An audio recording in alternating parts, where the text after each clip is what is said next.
12월 20일 수요일, 오늘 하나님께서 주시는 말씀은 잠언 27장 13절부터 27절까지 말씀입니다. 한 절씩 교독하고 마지막 27절은 함께 읽도록 하겠습니다. 타인을 위하여 보증선자의 옷을 취하라. 외인들을 위하여 보증선자는 그의 몸을 볼모 잡을지니라. 이른 아침에 큰 소리로 자기 이웃을 축복하면 도리어 저주같이 여기게 되리라. 다투는 여자는 비오는 날에 이어 떨어지는 물방울이라. 그를 제어하기가 바람을 제어하는 것 같고 오른손으로 기름을 움키는 것 같으니라. 철이 날카롭게 하는 것 같이 사람이 그의 친구의 얼굴을 빛나게 하느니라. 무화과 나무를 지키는 자는 그 과실을 먹고 자기 주인에게 시중드는 자는 영화를 얻느니라. 물에 비치면 얼굴이 서로 같은 것 같이 사람의 마음도 서로 비치느니라. 소울과 아바도는 만족함이 없고 사람의 눈도 만족함이 없느니라. 도가니로 은을, 풀무로 금을, 칭찬으로 사람을 단련하느니라. 미련한 자를 곡물과 함께 절구에 넣고 공의로 찌을지라도 그의 미련은 벗겨지지 아니하느니라. 내 양떼의 형편을 부지런히 살피며 내 소떼에게 마음을 두라. 대저 재물은 영원히 있지 못하나니 멸루관이 어찌 대대에 있으랴. 풀을 벤 후에는 새로 움이 돋나니 산에서 꼴을 거둘 것이니라. 어린 양의 털은 내 옷이 되며 염소는 밭을 사는 값이 되며. 함께 읽겠습니다. 염소의 젖은 넉넉하여 너와 내 집의 음식이 되며 내 여종의 먹을 것이 되느니라. 아멘. 오늘 찬양한 주와 같이 길 가는 것은 제가 결혼할 때 신랑 행진곡으로 사용했던 곡입니다. 이처럼 저에게는 참 뜻깊은 곡이라고 할 수 있습니다. 이 곡을 선택하게 된 것은 결혼 생활 가운데 한 걸음 한 걸음 주님과 동행하며 아름다운 인생이 되기를 기도하는 마음 때문이었습니다. 이 찬양의 가사처럼 우리 모두가 오늘 본문 속에 있는 그 지혜의 말씀을 삶에 적용하며 날마다 한 걸음 한 걸음 우리 주 예수님과 동행하는 인생이 되기를 축복하며 오늘 말씀을 시작하도록 하겠습니다. 13절을 읽겠습니다. 타인을 위하여 보증선자의 옷을 취하라. 외인들을 위하여 보증선자는 그의 몸을 볼모 잡을지니라. 13절은 우리에게 보증을 서면 큰 위험에 처할 수 있다고 말하고 있습니다. 보증선자는 그의 옷까지도 그의 몸도 볼모로 잡히게 된다고 말하고 있습니다. 이처럼 이 보증이라는 것을 서게 되면 자신을 짓누르는 짐이 되는 것입니다. 예전에는 보증을 잘못 서게 되어서 집에 빨간 딱지가 붙고 이로 인해 보증을 선 당사자뿐만 아니라 그의 가족들까지도 어려움을 겪게 되는 경우를 들어본 적이 있었습니다. 그런데 요즘에는 그런 경우를 예전에 비해서 들어본 일이 거의 없는 것 같습니다. 한편으로 생각해 보면 보증을 선다는 것이 얼마나 교만한 일인가에 대해서 생각해 보게 됩니다.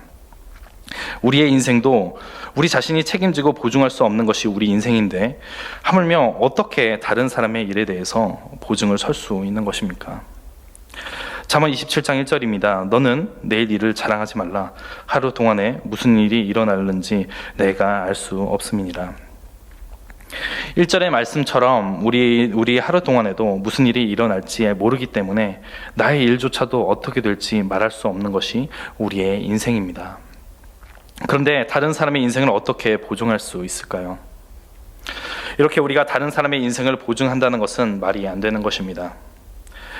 어떤 사람의 빚을 충분히 갚을 수 있는 능력이 오늘 나에게 있어도 내일 나의 재력이 어떻게 될지 모르는 것이기에 우리는 보증을 설 수 없는 것입니다. 그리고 나에게 많은 재력이 있을지라도 자만할 수 없는 것은 나의 인생을 경영하시는 이는 하나님이시기 때문입니다. 하나님께서 한순간에 가져가실 수 있는 것이기에 우리는 자만해서도 안 되며 자만할 수도 없는 것입니다. 지금 나에게 많은 재물이 없을지라도 기죽을 필요가 없는 것은 이 또한 나의 인생을 경영하시는 이는 하나님이시기 때문입니다. 14절입니다. 이른 아침에 큰 소리로 자기 이웃을 축복하면 도리어 저주같이 여기게 되리라. 아무리 좋은 말을 한다고 해도 상대의 생각, 감정, 의지 그리고 상황들을 존중하지 않는다면 듣는 사람이 그것을 좋은 말로 받아들이기가 어려울 것입니다. 만약 어제 너무 힘들게 일하고 오늘 아침에 단잠을 자고 있는데 갑자기 깨워서 시끄럽게 큰 소리로 축복의 말을 한다면 그 축복의 말을 축복으로 받아들이기 어려울 것입니다. 이 말은 마치 시끄러운 저주처럼 느껴질 것입니다. 내 입장에서 생각할 때 그에게 너무 축복이 되는 말일지라도 상대가 들을 만한 감정의 상태가 아니거나 그 상대가 그것이 축복이 아니라고 생각하고 있다면 그것은 마치 저주처럼 들릴 수 있는 것입니다. 어떤 목회자에 대한 서적 중 사모님의 예화에서 나온 이야기가 있었습니다. 어린 사모들을 위해 자신의 말실수에 대한 사건을 말씀하셨다고 합니다. 사모님께서 장례식장에 가셔서 그냥 얼마나 슬프세요 라고 말하면 되었을 텐데 오랫동안 병으로 고생하신 분이어서 이제는 편히 쉴 수 있어서 다행이 아니냐라고 하면 사셨다고 합니다. 그런데 상을 당하신 권사님이 아무 말씀 없이 가만히 쳐다보기만 하셨다고 합니다. 그 책에서 사모님은 어떤 일이 비록 사실일지라도 사람들의 감정은 다를 수 있기에 말을 가려서 해야 한다고 말씀하셨습니다. 그리고 상대에 대한 입장에서 생각해보지 않고 말한 것을 후회하셨다고 합니다. 이처럼 상대의 영성과 감정과 그 상황에 맞지 않는 말을 한다면 위로의 말로 들리지 않을 수 있는 것입니다.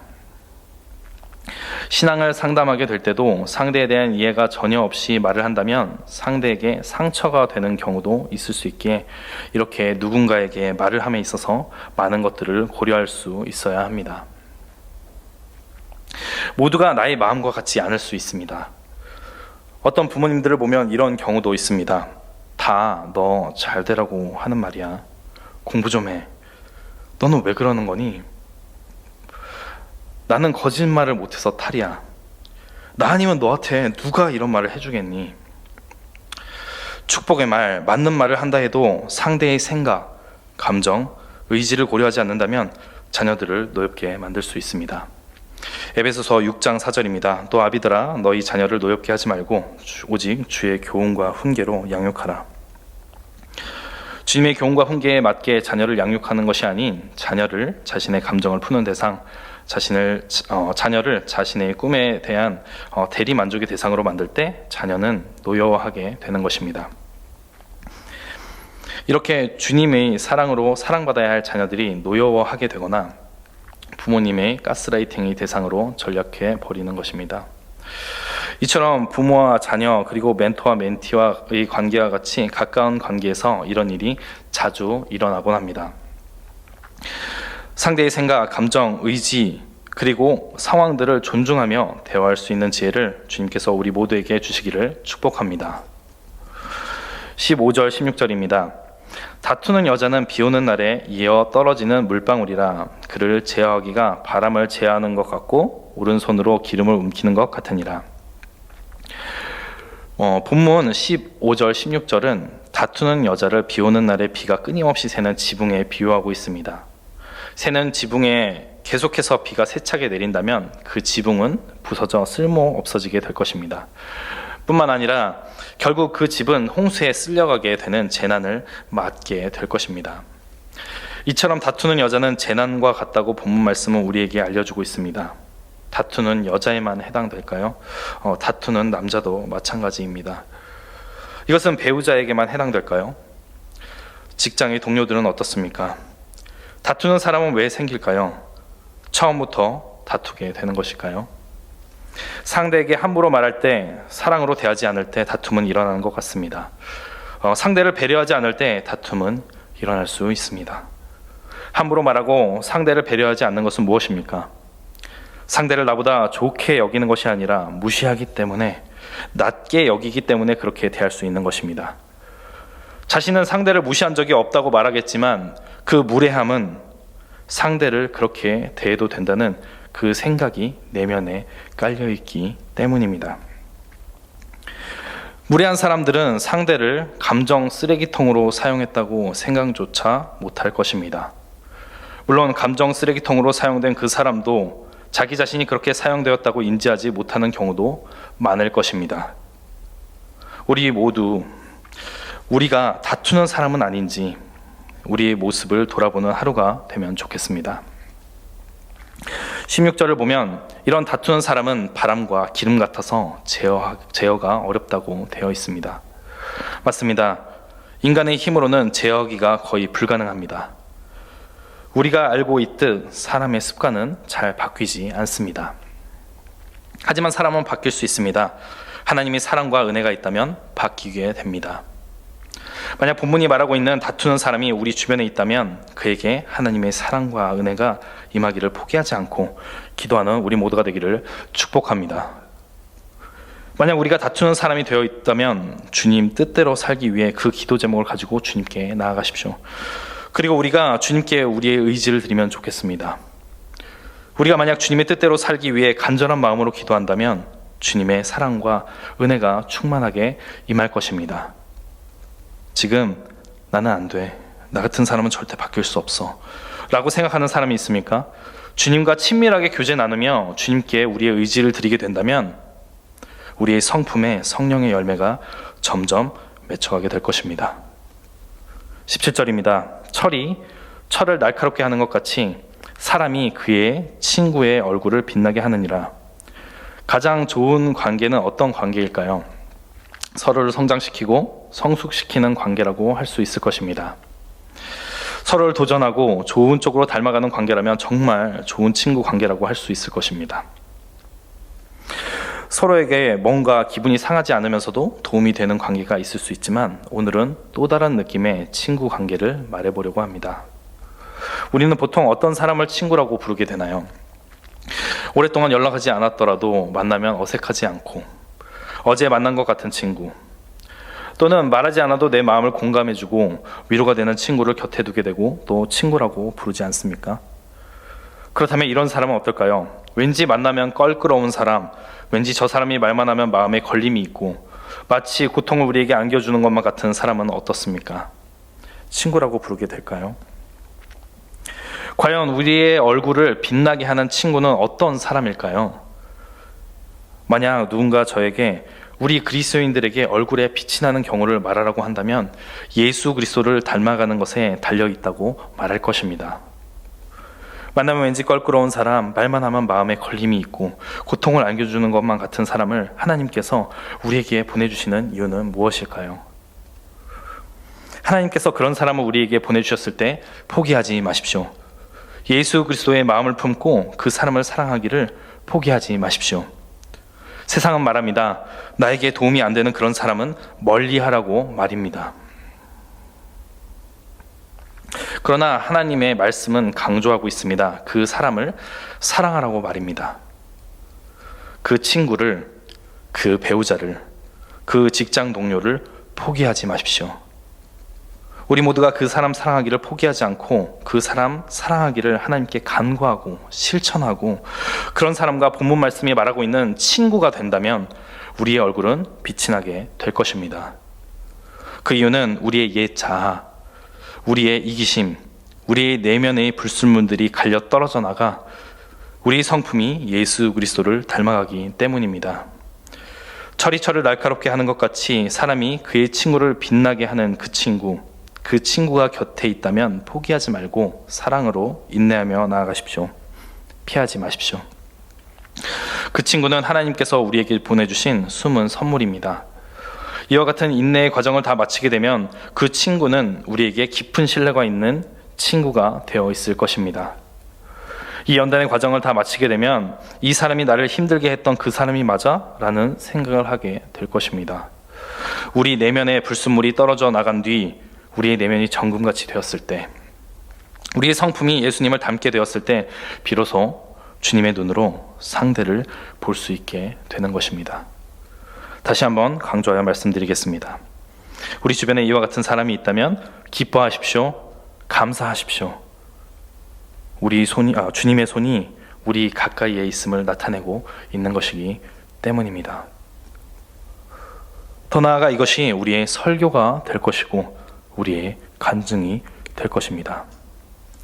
21절, 22절입니다. 도가니로 은을, 풀무로 금을, 칭찬으로 사람을 단련하느니라.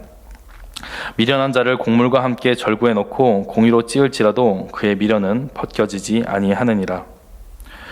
솔로몬은 대인관계에 많은 관심을 보였습니다. 특히 그는 인간관계에서 서로를 성장시키는 가장 좋은 도구는 바로 칭찬이라고 말하고 있습니다. 21절의 단련하느니라에 해당하는 원어는 생략되어 있습니다. 그렇기 때문에 우리가 생략된 부분을 추정해 볼 수 있는데, 추정한 이 원어의 뜻은 검사하다, 시험하다, 입증하다라는 의미를 가지고 있습니다. 이 단어는 사람의 마음을 시험하시는 하나님의 테스트를 말할 때 주로 사용됩니다. 이런 맥락으로 볼 때 사람은 칭찬으로 시험해 볼 수 있다라는 의미가 됩니다. 칭찬했을 때 그 반응에 따라서 그 사람의 사람됨을 알 수 있다는 의미를 가진 것입니다. 칭찬 받았을 때의 반응을 통해 두 가지 종류의 사람이 있다고 생각해 보겠습니다. 첫 번째는 칭찬을 받았을 때 어떤 사람은 자기 자신에 대해 바로 깨닫고 겸손히 자기 자신을 돌아보고 성실한 삶의 자세를 지속하는 사람들입니다. 이들은 칭찬을 받아도 교만하지 않고 더욱 자중하고 인격의 열매를 더하는 성숙한 사람들입니다. 또 다른 사람들은 칭찬을 받으면 목에 힘이 들어가고 자신이 정말 대단한 것처럼 여겨 이상한 방향으로 나아가는 사람들도 있습니다. 우리는 어디에 해당되는 사람인지 생각해보는 오늘 하루가 되면 좋겠습니다. 말씀을 정리하겠습니다. 우리가 하나님의 말씀과 뜻을 따르는 삶을 살아갈 때 하나님께서 주시는 지혜가 너무도 필요한 것 같습니다. 이 세상과 우리의 모든 삶을 주관하시는 이가 하나님이시라는 것을 믿고 살아가는 지혜가 필요합니다. 이런 지혜가 있을 때 우리는 비로소 자신이 감당할 수 없을 보증을 서지 않을 것입니다. 또한 우리는 때와 장소 혹은 상황을 분별하고 상대의 생각, 감정, 의지들을 존중하여 대화하는 지혜가 필요합니다. 이런 지혜를 가지고 살아갈 때 우리에게 가장 가까운 이웃인 가족부터 직장 동료들과 같은 우리 이웃들에게 온전히 축복하며 소통하는 사랑의 삶을 살아갈 수 있을 것입니다. 그리고 우리는 우리가 다투는 사람은 아닌지 우리의 삶을 돌아보는 지혜가 필요할 것입니다. 어느 누구도 자신이 누군가의 감정 쓰레기통이 되는 것을 원치 않을 것입니다. 그리고 다른 사람을 자신의 감정 쓰레기통으로 대하는 삶은 진정한 그리스도인의 삶이라고 보기는 어려울 것입니다. 그렇기 때문에 다투게 되었을 때 우리의 행동, 생각, 감정 상태를 돌아볼 수 있는 지혜를 가져야 합니다. 우리가 어떤 상황이나 말들에 반응하고 누군가에게 무례한 태도를 보이고 있다면 어디서부터 잘못되었는지 생각하고 그것을 가지고 주님께 나아가 기도하여 그 부분을 치유도 받고 주님의 성품을 닮아가는 우리 모두가 되면 좋겠습니다. 이런 지혜들 뿐만 아니라 하나님께서 우리를 예수님의 성품을 닮은 자들로 다듬으시기 위해 우리에게 보낸 사람들이 있습니다. 그 사람들, 그리고 이와 같은 상황들을 알아볼 수 있는 통찰력과 그것에 감사할 수 있는 지혜가 필요합니다. 그 사람 사랑하기를 포기하지 않고 그 사람 사랑하기를 하나님께 간구하고 실천하고 그런 사람과 오늘의 본문 말씀이 말하고 있는 그런 친구가 된다면 우리의 얼굴은 빛이 날 것입니다. 이런 지혜로 이 상황들을 이기며 나아갈 때 우리의 옛자, 우리의 이기심, 우리 내면의 불순물들이 갈려 떨어져 나가 우리의 성품이 예수 그리스도를 닮아가게 될 것입니다. 하나님께서 이와 같은 지혜들을 우리에게 부어주실 것을 간절히 구하며 주님께 나아가는 오늘 아침이 되기를 축복합니다. 기도하겠습니다. 주님, 오늘 말씀을 저희에게 허락해 주셔서 감사합니다. 주님의 말씀을 따라 사는 삶을 살기 위해서는 주님께서 부어주시는 은혜와 지혜가 필요합니다. 우리에게 그런 은혜와 지혜를 부어 주시옵소서. 주님께서 모든 것의 주관자이심을 잊지 않도록 은혜를 더해 주시고 말을 함에 있어서 상대의 생각, 감정, 의지를 존중하며 때와 장소를 고려하는 우리 모두가 될 수 있도록 지혜를 주시옵소서. 우리의 인생이 다투는 인생이 아닌 관계 가운데 사랑과 평안을 더하는 인생이 될 수 있도록 은혜를 또한 더해 주시옵소서. 주님께서 보내주신 우리를 불편하게 하는 자들과도 친구가 될 수 있는 영성, 어떤 사람도 사랑으로 받아줄 수 있는 그런 영성을 우리에게 허락해 주시옵소서.